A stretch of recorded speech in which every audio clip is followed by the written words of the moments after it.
नमस्कार, स्वागत है आप सभी का जनसत्य न्यूज पर। मैं हूं आपके साथ अनु सिंह। आज की खास बातचीत में एक खास मेहमान हमारे साथ हैं, दिल्ली बीजेपी के नवनियुक्त प्रदेश अध्यक्ष आदेश कुमार गुप्ता जी। उनसे हम जानेंगे कि आखिर संगठन की मजबूती के लिए क्या है उनकी तैयारियां, और साथ ही उन्होंने जब पदभार संभाला है तो दिल्ली में काफी चुनौतियां हैं। कोरोना संक्रमण की चुनौती से दिल्ली वाले जूझ रहे हैं। ऐसे में सरकार के सामने एक मजबूत विपक्ष का होना बेहद जरूरी है। तो इस तौर पर क्या है उनकी रणनीति, ये भी जानेंगे। आदेश जी, सबसे पहले बहुत बहुत स्वागत है आपका जनसत्य न्यूज पर। बहुत बहुत धन्यवाद। और आदेश जी, आपको प्रदेश अध्यक्ष चुना गया है, उसके लिए बहुत बहुत बधाई आपको। जी जी, बहुत बहुत धन्यवाद आप। आदेश जी, सबसे पहले जब इस बात की अनाउंसमेंट हुई कि अब दिल्ली बीजेपी के नए प्रदेश अध्यक्ष आप होंगे, तब कई लोगों के लिए ये नाम बहुत हैरान करने वाला था, कईयों के लिए बहुत नया था। आपको आखिर ये आदेश कब मिला पार्टी की तरफ से कि अब आपको ये बागडोर संभालनी है? ये जिस समय घोषणा हुई थी उससे 1 घंटे पहले ही मुझे पता लगा। और जब हमारे राष्ट्रीय अध्यक्ष माननीय नड्डा जी का फ़ोन आया मेरे पास, तो तभी मुझे पता लगा। और मुझे विश्वास ही नहीं हो रहा था कि मेरी घोषणा हुई है। और भारतीय जनता पार्टी ही एकमात्र ऐसी पार्टी जहां एक किसी कार्यकर्ता को भी बड़े से बड़ी जिम्मेदारी मिल सकती है। बहुत खुशी हुई, लेकिन साथ साथ बहुत सी चुनौतियां भी हैं। उन जिम्मेदारियों को ईमानदारी से निभाना है। बिल्कुल, उन जिम्मेदारियों पर हम आराम से आगे बात करेंगे। लेकिन जब आपने बताया कि तकरीबन 1 घंटे पहले ही आपके पास फ़ोन आया था, और अक्सर इस तरह की जो स्थिति होती है किसी भी एक आम इंसान के लिए, अगर हम अपने आप को भी उस जगह रख कर देखें तो बहुत हैरान करने वाली होती है। जब आपको ये जिम्मेदारी मिली, सबसे पहले आपने किसको बताया, अपने घर परिवार में या फिर अपने लोगों में? एक्चुअली में उस दिन हम लोग लॉकडाउन के पीरियड चल ही रहा था। हाँ। तो दोपहर का समय था, तो हम लोग सीरियल अपने यहाँ लगातार कुछ ना कुछ सीरियल, तो उस समय हम देवों के देव महादेव सीरियल देख रहे थे। उसी समय आया तो सभी लोग इकट्ठे परिवार में थे। पत्नी बच्चे सभी लोग, तो सभी को एक साथ इस खबर का पता लगा। तो जिस समय ये धीरे धीरे मीडिया में आया तो एकदम से प्रसन्नता हुई। तो उस समय सभी लोगों को फिर फ़ोन आने शुरू हो गए। तो हमने अपने मम्मी पापा को भी फ़ोन किया। अच्छा। और हमारे जितने भी तब तक फ़ोन आने लगे, बहुत सारे मीडिया में हो गया था जी। तो बहुत सारे लोगों ने मीडिया के माध्यम से जानकारी लेकर मुझे बधाई भी दी, हमारे मित्रों ने। एंड आई एम श्योर कि वो बधाई का सिलसिला अभी तक खत्म नहीं हुआ होगा। जी जी, बिल्कुल बधाई का सिलसिला जारी है। अच्छा, बहुत अच्छी बात है। इसके अलावा आदेश जी, ये सवाल बहुत बार पूछा जाता है कि क्या आपको कभी उम्मीद थी कि आप इस पद पर पहुंचेंगे, इस जगह पर पहुंचेंगे? लेकिन मैं आपसे इसे थोड़ा ट्विस्ट करके पूछूंगी, आपको उम्मीद थी कि आप इतना जल्दी ये पद संभालेंगे? नहीं, मुझे इस बात की तो बिल्कुल कतई उम्मीद नहीं थी। लेकिन इतना ज़रूर मुझे कभी भी काम करने में, चाहे वो किसी भी लेवल का काम हो पार्टी में, तो उसमें हमें कभी भी कोई ऐसा नहीं महसूस हुआ कि मैं कोई ऐसा काम कर रहा हूँ, ये काम हमें सौंप दिया गया है, छोटा है बड़ा है। तो ग्राउंड लेवल पे काम हो, हर लेवल का काम भारतीय जनता पार्टी में, चाहे मंडल अध्यक्ष की जिम्मेदारी हो या युवा मोर्चा में मैं काम किया है, पार्टी की जिम्मेदारी रही हो, तो काम करने में कभी पीछे नहीं हटा हूँ। लेकिन ये ज़रूर है कि मुझे नहीं पता था कि भारतीय जनता पार्टी इतनी जल्दी हमें इतनी बड़ी जिम्मेदारी दे देगी। निश्चित रूप से ये अपने लिए एक गौरव के क्षण है और खुशी के भी। बिल्कुल। और जो 2 बहुत बड़ी जिम्मेदारियां आपके ऊपर जो रहेंगी, जैसा मुझे लगता है, मैं उसके बारे में आपसे भी ज़रूर जानूंगी कि संगठन को मजबूत करना, दिल्ली प्रदेश के संगठन को मजबूत करना, और साथ ही जो आगे के चुनाव रहेंगे या फिर राजनीति है उसमें एक मजबूत स्थिति बीजेपी की दिल्ली में बनाना। क्योंकि देश में जो बीजेपी की स्थिति है वो हम सभी जानते हैं, लेकिन दिल्ली में कहीं कमी है। उस दोनों चुनौतियों के बारे में आप क्या सोचते हैं? Bharatiya Janata party cadre based party है और दिल्ली में अच्छा संगठन है। इसको और ज़्यादा व्यापक बनाने की ज़रूरत है। उसको हम लोग व्यापक बनाएंगे। लगातार आगे 1 साल की एक रणनीति बनाएंगे कि किस तरह से हमें दिल्ली के उन क्षेत्रों में भी भारतीय जनता पार्टी के कार्यकर्ताओं को मजबूत बनाना है और नए कार्यकर्ता, नए लोग जोड़ने हैं। उसके लिए हम अभियान चलाएंगे, कार्यक्रम करेंगे युवाओं को जोड़ने के लिए, महिलाओं को जोड़ने के लिए। और इसके साथ साथ वो वर्ग जो भारतीय जनता पार्टी का परंपरागत वोट है, उसमें हम किस तरह मजबूती के साथ उनके विश्वास को कायम रखेंगे, इसको रखते हुए भारतीय जनता पार्टी अपना काम करेगी। कोई भी पॉलिटिकल पार्टी का जो टारगेट होता है वो चुनाव भी होता है, और चुनाव में भी हम अभी तक अच्छा प्रदर्शन किया है। विधानसभा चुनाव जरूर हम लूज़ किए हैं, लेकिन आने वाले समय में भारतीय जनता पार्टी की रणनीति ये होगी कि हम लोग जो कमियां पीछे रह गई उन कमियों को हम किस तरह से पूरा करें और उन कमियों को किस तरह हम सुधारें, जिससे कि भारतीय जनता पार्टी का जो ग्रास रूट कार्यकर्ता है वो अच्छे मन से काम करे, उत्साह के साथ काम करे, कार्यकर्ताओं के मान सम्मान में, और कार्यकर्ताओं की जो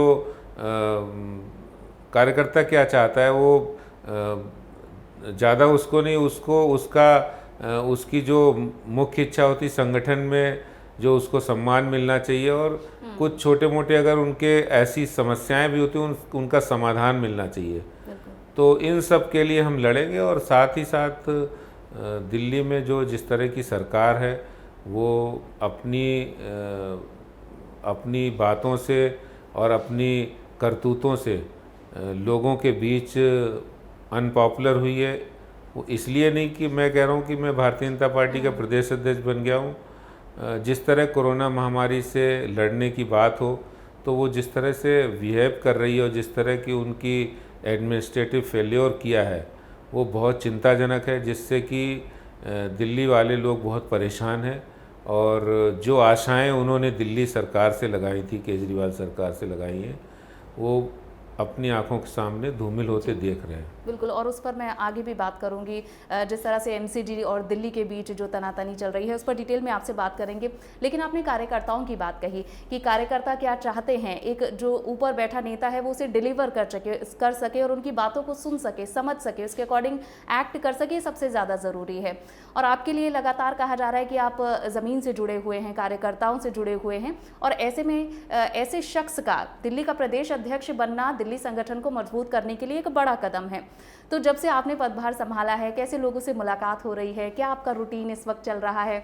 आई एम श्योर लोगों के फ़ोन आ रहे होंगे, किस तरह की बातें आपकी अब उनसे हो रही हैं? स्वाभाविक है, बहुत सारे फ़ोन आते हैं, फ़ोन कॉल्स भी आते हैं, और मिलता भी हूँ। कोरोना संकट होने की वजह से मैं उनसे ये भी निवेदन करता हूँ कि भाई आप हमें शुभकामनाएं फ़ोन पर दीजिए, और मैं आपकी शुभकामनाएं हृदय से स्वीकार करता हूँ। कुछ बहुत सारे कार्यकर्ता कहते नहीं हमें मिलना ही है, तो हम घर पर भी सुबह 1 डेढ़ 2 घंटे मिलते हैं। अच्छा। और यहाँ पर कार्यालय पे भी जो कार्यकर्ता आते हैं उनसे सबसे मिलता हूँ, उनकी शुभकामनाएं ले रहा हूँ, और आगे पार्टी का काम मजबूती से करने के लिए उनको कहता भी हूँ। जैसे जैसे ये कोरोना संकट से हम लोग निकलेंगे तो पार्टी के काम में मजबूती से लगेंगे। बिल्कुल। चलिए, आप कोरोना संकट का जिक्र कर रहे हैं, इसी बात को मैं आगे ले जाऊं, और जो मौजूदा दिल्ली की जो स्थिति है, ऐसे में सबसे पहले, क्योंकि आपका जो बैकग्राउंड वो एमसीडी से जुड़ा रहा है, आप मेयर रहे हैं नॉर्थ एमसीडी के, तो आप सबसे पहले बताइए कि जिस तरह से एमसीडी और दिल्ली के बीच में ये जो खींचतान जो कोविड-19 से जिन लोगों की मौत हुई है उनके आंकड़ों को लेकर हो रहा है, इस पर आप क्या सोचते हैं? क्योंकि एक राज्य, एक बीमारी, और उसके 2 अलग अलग एकदम ऑपोजिट आंकड़े, जिसमें डबल का अंतर है, तो आखिर ऐसा क्यों है? क्यों दिल्ली की जनता आखिर इस कन्फ्यूजन को क्यों सहे? देखिए, इस कन्फ्यूज़न से ये स्पष्ट हो जाता है कि दिल्ली सरकार इन सब समस्याओं को कोऑर्डिनेशन करने में विफल हुई है। मैं मानता हूँ कि जब कोई महामारी होती है, जब एपिडेमिक एक्ट पूरे देश में लागू है, ऐसे समय में दिल्ली में भी लागू है, और आज कारपोरेशन भी दिल्ली गवर्नमेंट के अंडर ही काम कर रहे हैं। जब एपिडेमिक होते हैं तो कोई भी कारपोरेशन होता है, कोई भी एजेंसी होती है, वो गवर्नमेंट के अंडर काम करती है, चाहे वो एमसीडी वर्कर्स हों, उनके डीसीज हैं, हमारे डीसी जो कारपोरेशन के, वो सब उन्हीं के अंडर में काम कर रहे हैं। और मुझे समझ में नहीं आती कोऑर्डिनेशन क्यों बिगाड़ रहे हैं या क्यों बिगड़ रहा है। कारपोरेशन के जो आंकड़े हैं, दिल्ली गवर्नमेंट ने ही खुद ही 2 क्रीमेशन ग्राउंड डेडिकेटेड किए हैं कोविड के, और उनके ही आंकड़े हैं ये, जहाँ पे कोविड पेशेंट के ही कोविड बॉडीज़ का ही क्रीमेशन हो रहा है। तो ये जो डिफरेंस है वो कहीं ना कहीं कोऑर्डिनेशन की कमी, और दिल्ली सरकार आंकड़ों को छुपाना चाहती है, अपने फेलियर को छुपाने के लिए भी ये बात है। कोऑर्डिनेशन रखने की बहुत ज़रूरत थी, जहाँ सब एजेंसी, क्योंकि दिल्ली में मल्टी लेयर्स बॉडी काम करती है, मल्टी लेयर एजेंसीज़ हैं। ऐसे समय में दिल्ली सरकार को कोऑर्डिनेशन की बनाने की ज़रूरत थी। जहाँ लोग एक तरफ परेशान हो रहे हैं, वहीं आप सूचनाएं भी गलत दे रहे हैं। आप कह रहे हैं कि मैं इतने बेड्स उपलब्ध करा दूंगा, वो भी नहीं करा है। तो इस सब बातों से एक क्वेश्चन मार्क लगता है कि आपकी क्षमताओं पर। आप गवर्नमेंट में हैं, आप सब काम कर सकते हैं, सब काम करना चाहिए जिससे लोगों को सहूलियत मिले। बातें बनाने से काम नहीं होता। अगर आप बातें बनाओगे ऐसे समय में तो काम नहीं होगे। कौन मना कर रहा है? भारतीय जनता पार्टी पिछले 2 महीने से ज़मीन पर काम करे। हमारे कार्यकर्ताओं ने 1 करोड़ लोगों तक राशन, भोजन, खाना, जो सहायता थी, जिसने जो कह दिया वहाँ पर पहुँचा दिया। लोग हमारे कार्यकर्ता के ट्विटर हैंडल पर ट्वीट करते थे कि भाई हमें ये सहायता चाहिए, उनको वहाँ सहायता मिल जाती थी। आपने देखा भी होगा, फ़ोन आते थे, वहाँ हम लोग सहायता देने जाते थे। तो ऐसा नहीं है, आपके पास विल पावर होनी चाहिए, इच्छा शक्ति होनी चाहिए। दिल्ली सरकार क्या कर रही है आप देखिए, अभी तक इनका कोई मंत्री फील्ड में नहीं आया। मुख्यमंत्री साहब घर में बैठे हुए हैं, एसी कमरे में बैठ के सरकार चला रहे हैं, और दिल्ली की जनता परेशान है। जी, आपने कोऑर्डिनेशन की बात की, तो दिल्ली का आगे भविष्य आप कैसे देख रहे हैं इस कोरोना काल में? क्योंकि कोऑर्डिनेशन ना दिल्ली सरकार का एलजी के साथ है, ना एमसीडी के साथ है, तो बिना कोऑर्डिनेशन के कैसे चलेगा? बिल्कुल कोऑर्डिनेशन करना पड़ेगा, बिना कोऑर्डिनेशन के चल ही नहीं सकता। कारपोरेशन के साथ जो ये व्यवहार कर रहे हैं, आप अपने यहाँ के जो एम्प्लॉय हैं, आप उनको कोरोना वॉरियर मान रहे हैं, लेकिन जो कारपोरेशन के एम्प्लॉय हैं, जो कारपोरेशन के सैनिटेशन वर्कर हैं, जो पब्लिक हेल्थ डिपार्टमेंट से जुड़े हमारे वर्कर हैं कारपोरेशन के, आप उनको नहीं मान रहे। अरे वो भी उतने ही रिस्क के साथ काम कर रहे हैं जितने किसी और एजेंसी के लोग जिस रिस्क के साथ काम कर रहे हैं, उतनी ही रिस्क के साथ वो भी कर रहे हैं काम, क्योंकि आप उनको नहीं मान रहे। तो ये जो कोऑर्डिनेशन है, ये आप बनाने की ज़रूरत है। ऐसे समय में उनको इस तरह से एक्ट नहीं करना चाहिए। एक बड़े लेवल पे एक नोडल ऑफिसर तय करना चाहिए, जो आपने कारपोरेशन और दिल्ली गवर्नमेंट की एजेंसी के बीच में नोडल ऑफिसर के रूप में काम करे। मैं समझता हूँ यहाँ पर बहुत सारी कमियाँ रही हैं। और एक और चीज़ जो इस वक्त लोगों के मन में है, जो दिल्ली की जनता के मन में है, वो ये है कि कहा जा रहा है कि तकरीबन 5 लाख तक दिल्ली में संक्रमितों की संख्या पहुंच सकती है। और जब हम दिल्ली में लोगों को बेड नहीं मिल रहे, ये वीडियोस हम देख रहे हैं, मीडिया दिखा रही है, सोशल मीडिया पर लोग देख रहे हैं, दिल्ली सरकार कह रही है कि बेड उपलब्ध हैं, लेकिन जो निजी अस्पताल हैं वो यहाँ पर कारस्तानी कर रहे हैं, बेड उपलब्ध नहीं करा रहे। अब लोगों के मन में ये है कि अगर ये संख्या 5 लाख पहुँचेगी तो क्या होगा हमारा? आप ये कह सकते हैं कि बाहर के लोग दिल्ली ना आएँ, लेकिन दिल्ली के लोग कहाँ जाएंगे इलाज के लिए? बिल्कुल, ये तो जिस तरह दिल्ली के उप मुख्यमंत्री साहब ने बयान दिया है, मुझे नहीं लगता कि वो कोई गंभीरता दिखा रहे हैं, और वो बजाय इस तरह के बयान दे रहे हैं जैसे दिल्ली की जनता को डरा रहे हों। डराना नहीं चाहिए, उन्हें वास्तव में ज़मीन पे काम करना चाहिए। आप टेस्टिंग भी नहीं कर पा रहे हैं, ट्रेसिंग भी नहीं कर पा रहे, इलाज भी नहीं कर पा रहे, कुछ भी काम नहीं कर पा रहे प्रॉपर। आपने टेस्टिंग इसलिए घटा दी क्योंकि positive number of Covid positive बढ़ रहे हैं, तो आप अपने आंकड़ों को, सरकारी आंकड़े को छुपाने के लिए, इसका अर्थ ये है कि आप काम नहीं करना चाहते। भाई आप अगर टेस्ट होंगे, पॉजिटिव निकलेंगे, तो आपके ऊपर प्रेशर बढ़ेगा, लोग कहेंगे इतने। तो सारी की सारी जो समस्या की जड़ है, वो आप अपनी नाकामी छुपाने के लिए इस तरह की बातें कर रहे हैं, इस तरह के काम कर रहे हैं, और यही कारण है कि जनता को इतनी परेशानी हो रही है। अगर आप मजबूती के साथ कहते कि नहीं, हम कोई परेशान है, हम उसका इलाज कराएंगे, आप टेस्ट लैब बढ़ाते, आप क्वारंटाइन सेंटर बनाते। भाई दिल्ली में किस चीज़ की कमी है? आप बताइए। दिल्ली में स्टेडियम है, होटल्स हैं और इतनी बड़ी तादाद में कम्युनिटी सेंटर है, किसने मना किया है? आप सरकार में सारे इंतजाम हो सकते हैं, लेकिन विलिंग दिखानी चाहिए, विल पावर होनी चाहिए। जब भारतीय जनता पार्टी बिना सरकारी सहायता के 1 करोड़ लोगों तक खाना भोजन पहुंचा सकती है, और इसके अलावा हम लोग आने वाले समय में भी बहुत कुछ करने वाले हैं, तो जब बिना सरकारी सहायता के इतना किया जा सकता है तो आपके पास तो पूरी सरकार है, आपको किसने रोका है? लेकिन आपकी इच्छा शक्ति होनी चाहिए काम करने की। आप इच्छा शक्ति की बात कर रहे हैं। अब दिल्ली सरकार ने कह दिया है कि जो केंद्र की गाइडलाइन होगी, जैसा केंद्र कहेगी हम ऐसा काम करेंगे। तो यानी कि अब केंद्र के मार्गदर्शन पर वो चलेंगे, जैसा केंद्र का आदेश होगा। तो क्या अब हम उम्मीद करें कि दिल्ली में स्थिति बेहतर होगी इसके बाद? बेहतर होनी चाहिए। उम्मीद तो पिछले पहले 2-2.5 महीने से हम लोग यही उम्मीद कर रहे थे, लेकिन जिस तरह वो काम कर रहे हैं, मुझे उनके काम करने के तरीके पर आज दिल्ली की जनता बहुत परेशान है और बड़े हैरान है।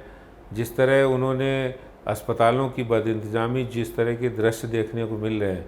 अच्छा, कोई आदमी इलाज कराने जाता है, इलाज में बदइंतजामी, उसके बाद अगर किसी आदमी की, किसी व्यक्ति की इलाज में जान चली जाए तो डेड बॉडी के साथ जो व्यवहार, जो शव के साथ व्यवहार है, यानी जानवर से भी बदतर व्यवहार, इससे ज़्यादा शर्म की बात नहीं हो सकती। आज तो माननीय उच्चतम न्यायालय ने जो सख्त टिप्पणी की है, तो इससे उन्हें तो सोचने पे मजबूर होना चाहिए और उन्हें कुछ करने की ज़रूरत है। एक समय पर मदन लाल खुराना की जो दिल्ली बीजेपी में रहते हुए जो तूती बोलती थी, वो अब देश में तो बीजेपी की है लेकिन दिल्ली में नहीं है। तो उस वर्चस्व को वापस लाने के लिए आपकी क्या भूमिका रहेगी आगे? देखिए, मदन लाल खुराना जी भारतीय जनता पार्टी के बहुत कर्मठ और बहुत पुराने सीनियर नेता रहे हैं और उन्होंने ज़मीन से अपना काम शुरू किया था। वो दिल्ली की रग रग से वाकिफ़ थे और मैं ये समझता हूँ कि दिल्ली की जनता की भलाई के लिए जो जो काम हो सकते हैं वो भारतीय जनता पार्टी करेगी। चाहे लोगों को पानी की समस्या हो, लोगों को राशन नहीं मिल रहा हो, लोगों को उनके हक नहीं मिल रहे हों, चाहे वो झुग्गी झोपड़ी वालों के हों या फिर व्यापारियों के हों, तो इन सब हकों के लिए, इन सब समस्याओं के लिए हमेशा लड़ने का जो जज्बा है वो भारतीय जनता पार्टी के कार्यकर्ताओं में रहा है और इस जज्बे को और बढ़ाना है, मजबूत बनाना है। और जो सरकार इस समय है, उस सरकार की हर उस गलत निर्णय का हम जनता के बीच जाकर विरोध करेंगे जो जन विरोधी होगा और जिससे जनता की समस्याएं बढ़ रही हैं, उसके कारण से हम हर उस काम का विरोध करेंगे। हाँ, इसके साथ साथ अगर कोई काम अच्छा भी कोई सरकार करती है तो निश्चित रूप से भारतीय जनता पार्टी उसके साथ है, लेकिन जो दिल्ली में समस्याएं हैं, उन समस्याओं को अगर समाधान नहीं निकाला, आज दिल्ली में पानी की बहुत परेशानी है, बिजली में जिस तरह से बिजली के बिलों को फिक्स चार्जेस लिए जा रहे हैं, तो इन समस्याओं को भी हम उठाएंगे और आने वाले समय में हम संघर्ष के रास्ते पर निकलेंगे। मैं समझता हूँ कि संघर्ष के रास्ते पर निकलकर भारतीय जनता पार्टी के आधार क्षेत्र को बढ़ाएंगे, संपर्क को बढ़ाएंगे और एक अच्छा संगठन खड़ा करेंगे। जी, इसके अलावा आदेश जी, जब जब दिल्ली बीजेपी के प्रदेश अध्यक्ष की कुर्सी बदलती है, तब तक किसी एक विशेष वर्ग का नाम जुड़ता है जिससे उस शख्सियत को जोड़ा जाता है, प्रदेश अध्यक्ष को जोड़ा जाता है। इससे पहले जब मनोज तिवारी थे तब तक कहा गया था कि जो पूर्वांचली वोट बैंक है, पूर्वांचली जो बैंक वर्ग है दिल्ली में, उन्हें साधने के लिए लाया गया। अब जब आप आए हैं तो कहा गया कि व्यापारी वर्ग को साधने के लिए आपको लाया गया है। हमेशा एक वर्ग विशेष की ज़रूरत दिल्ली बीजेपी प्रदेश अध्यक्ष को क्यों पड़ती है? पूरी दिल्ली को अगर साधना है तो उसके लिए क्या करना पड़ेगा? देखिए, भारतीय जनता पार्टी एक ही मूल मंत्र पर काम करती है, प्रधानमंत्री जी के सबका साथ, सबका विकास और सबका विश्वास।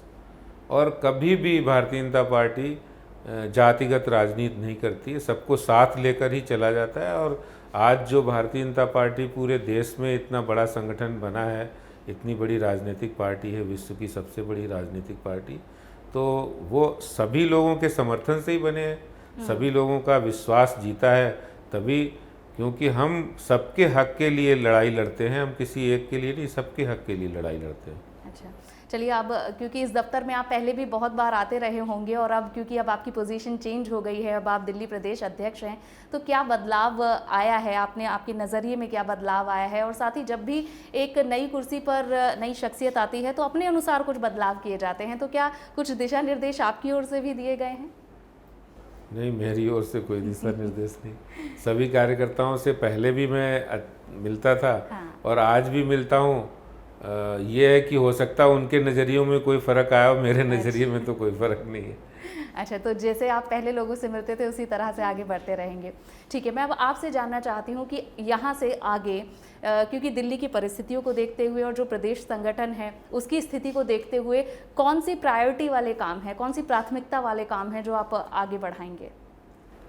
मैंने आपको पहले बताया, जिस तरह अभी कोरोना संकट का समय चल रहा है, तो इस समय बहुत सारी समस्याओं को हम अभी उठाना नहीं चाहते, लेकिन जैसे जैसे ये कोरोना संकट निकलेगा वैसे वैसे दिल्ली सरकार की जो नीतियां हैं, दिल्ली सरकार जो काम कर रही है, तो उससे स्पष्ट होता है कि वो बातें अधिक करते हैं, मीडिया में ज़्यादा जाते हैं, लेकिन काम ग्राउंड पे नहीं करते।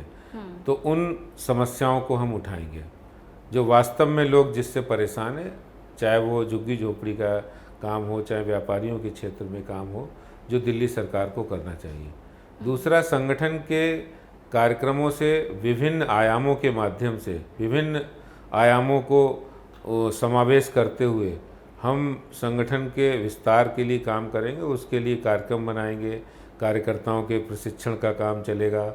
इस तरह से भारतीय जनता पार्टी के संगठन को मजबूत बनाएंगे और आने वाले समय में जो भी चुनौतियां होंगी उनके साथ मुकाबला करेंगे। बिल्कुल, आप जिन चुनौतियों की या जिस तरह से जो कार्यशैली की बात कर रहे हैं, आपने बहुत समय से इसे फॉलो किया है, आप बीजेपी से जुड़े रहे हैं, लेकिन लोगों के पास जो इन्फॉर्मेशन है, जब आप एक जनप्रतिनिधि के तौर पर सामने आए थे तब से लोग आपको पार्टी से जुड़ा उनकी यादें हैं, जैसे कि जब आप पार्षद बने थे, जब आप मेयर बने, उससे पहले आप पार्टी से कब जुड़े, कैसा आपका तब तक का सफ़र रहा, क्या चीज़ थी, कौन सी विचारधारा थी जो आपको बहुत आकर्षित करती थी पार्टी की, आखिर कैसे आप इसकी तरफ मुड़े? वैसे तो मैं भारतीय जनता पार्टी और विचारधारा से बहुत पहले जुड़ गया था। 1987 में अच्छा। मैं विद्यार्थी परिषद से जुड़ा था और तब से लगातार एक आंदोलन के माध्यम से ही जुड़ा था, छात्र आंदोलन के माध्यम से जुड़ा और वो उस काम को करते करते युवा मोर्चा में काम किया। युवा मोर्चा में बहुत सारे बड़े बड़े कार्यक्रमों में, आंदोलनों में भाग लिया, चाहे वो कश्मीर आंदोलन हो या फिर आसाम आंदोलन हो।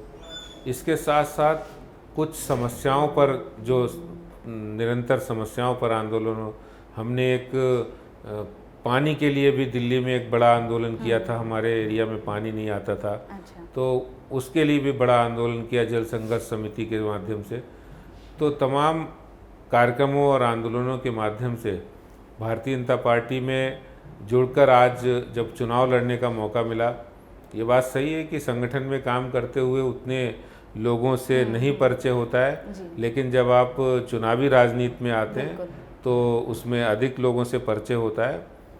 लेकिन मैं इससे पहले ही बहुत संगठन में पहले से काम किया, ज़िले में महामंत्री के रूप में हो या ज़िले में उपाध्यक्ष के रूप में हो, मंडल अध्यक्ष के रूप में हो, तमाम जिम्मेदारियां निभाई हैं।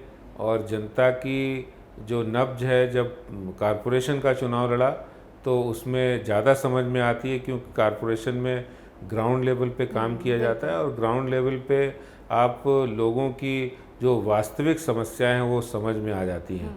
और वास्तविक समस्याएं वास्तव में आज दिल्ली सरकार चाहे दावे कितने भी करे, लेकिन वास्तविक समस्याएं जस की तस है। बिल्कुल, चलिए हम आगे देखेंगे कि किस तरह से वो जो वास्तविक समस्याएं हैं उन्हें आप कैसे उठाते हैं, सरकार के से सवाल पूछे जाते हैं। लेकिन इससे पहले भी जैसे आपने बताया कि आपका कैसे बीजेपी से जुड़ाव हुआ, कुछ समय आप एक टीचर भी रहे, आपने स्टूडेंट्स को भी पढ़ाया, तो जब आपको ये पोजीशन मिली तो आपके स्टूडेंट्स के भी कॉल आए, क्या आप अभी भी उनसे संपर्क में हैं? मैं जब दिल्ली आया था तो ट्यूशन पढ़ाता था कुछ जगह, क्योंकि मैं उस समय BSc किया था। हालांकि MSc मैं ये पूरी नहीं कर पाया था अपनी फाइनल ईयर, तो यहाँ अपने रोज़गार की तलाश में ही आया था। जी। तो सबसे अच्छा यही था कि भाई ट्यूटर बन जाओ। हाँ। तो पढ़ाया, उसमें बहुत सारे लोगों से परिचय हुआ। तो पुराने संबंधों से जिन्होंने सुना, वहाँ से फ़ोन आते हैं, स्वाभाविक रूप से भी बहुत सारी ऐसी बातें होती हैं। अच्छा लगता है। निश्चित रूप से हमारे जितने भी मित्र हैं, पुराने मित्र, उनके भी फ़ोन आए। और आपने बिजनेस भी किया उसके बाद। व्यापारी वर्ग की बहुत बड़ी समस्या है, मैं उस पर भी आपसे जानूंगी, लेकिन सबसे पहले उस एक्सपीरियंस के बारे में भी आप बताइए हमें। बिल्कुल। क्या होता है जब आदमी अपने घर से बाहर निकलता है तो सबसे ज़्यादा जो ज़रूरत होती है बिजनेस की।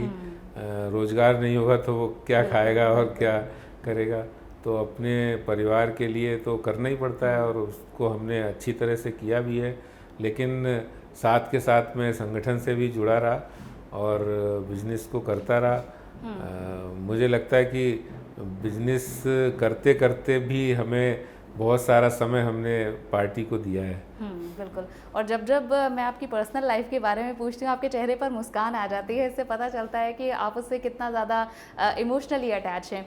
तो अब जब आपको ये जिम्मेदारी मिली है, उसके बाद आपके जो बिजनेस कलीग भी रहे होंगे या फिर उस क्षेत्र से जुड़े लोग रहे होंगे, तो अब आपको लगता है कि उनकी समस्याओं को उठाना भी बहुत ज़्यादा ज़रूरी है? क्योंकि आपने बीच में जिक्र भी किया था कि व्यापारी वर्ग बहुत ज़्यादा परेशान है इस वक्त, उनके ऊपर बहुत बड़ा संकट आया है। बहुत सारी समस्याएं रही हैं पिछले कुछ दिनों से, और लॉकडाउन पीरियड में तो बहुत नुकसान हुआ है बिजनेस का, स्वाभाविक रूप से भी है। और इसमें केंद्र सरकार ने भी बहुत सारे कदम उठाए हैं, और मैं समझता हूँ कि अभी प्रदेश अध्यक्ष बनने के बाद इन चीज़ों पर ज़रूर मैं भी अध्ययन कर रहा हूँ कि बहुत सारी चीज़ें ऐसी हैं जो अभी छूट गई हैं, जो व्यापार के उत्साहवर्धन के लिए और व्यापार को बढ़ाने के लिए, उनको राहत देने के लिए बहुत कुछ किया जाना बाकी है। हम व्यापारी संगठनों से बात करके अपने क्या सुझाव हो सकते हैं और क्या हम कर सकते हैं, केंद्र सरकार के माध्यम से क्या और ज़्यादा किया जा सकता है, उसके लिए हम ज़रूर करेंगे। मेयर रहते हुए हमने जितनी भी ट्रेडर्स एसोसिएशन हो, चाहे वो सीलिंग का मुद्दा हो या फिर जिस तरह से लोग बहुत परेशान थे इंडस्ट्री को लेके, तो उन सब समस्याओं का हमने मेयर रहते हुए बहुत सारे काम उस समय किए थे। चाहे वो सॉर्टेक्स प्लांट, जितने भी सॉर्टेक्स हैं जो अनाज के प्लांट लगे हुए हैं, उनकी बात हो, तो उनके मुद्दों पर हमने हमेशा आगे उनकी बात रखी, उनकी लड़ाई लड़ी है। और मैं ये भी मानता हूँ कि ये प्लेटफार्म में भी ऐसा है कि हम उनकी समस्याओं को हल करेंगे धीरे धीरे करके। जैसे जैसे ये कोरोना काल निकलेगा, उन समस्याओं को लेकर हम आगे बढ़ेंगे। चलिए, जो इस वक्त कार्यकर्ता बहुत शिद्दत से काम कर रहे हैं इस वक्त में भी, तो आप उनको क्या संदेश देना चाहेंगे? क्योंकि अब आप दिल्ली के प्रदेश अध्यक्ष हैं, ये प्रदेश अध्यक्ष बीजेपी दिल्ली के कार्यकर्ताओं को क्या कहना चाहते हैं? ईमानदारी से आप काम करिए, और पार्टी कहते हैं कि कोई देख नहीं रहा है, ऐसा नहीं है।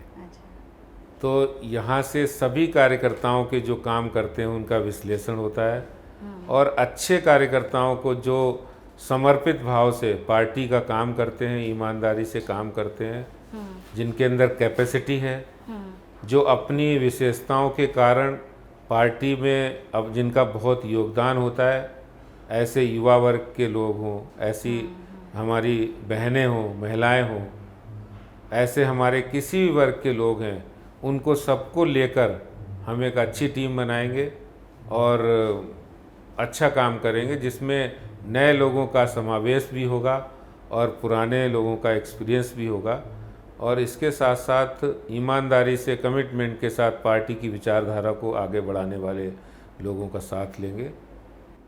बिल्कुल, बहुत बहुत शुक्रिया आदेश जी हमारे साथ जुड़ने के लिए, जनसत्य न्यूज़ से बात करने के लिए। Thank you. तो ये थे आदेश कुमार गुप्ता जी, जिन्होंने कहा है कि अनुभव को साथ में लेते हुए, नए लोगों को समावेश करते हुए दिल्ली के संगठन को मजबूत बनाया जाएगा और दिल्ली की जनता की आवाज़ को उठाया जाएगा। दिल्ली सरकार से जो भी वाजिब सवाल होंगे वो पूछे जाएंगे। इस खास बातचीत में इतना ही। अगर आपको ये वीडियो पसंद आया हो तो इसे लाइक और शेयर ज़रूर करें। हमारे चैनल को सब्सक्राइब करना ना भूलें। नमस्कार।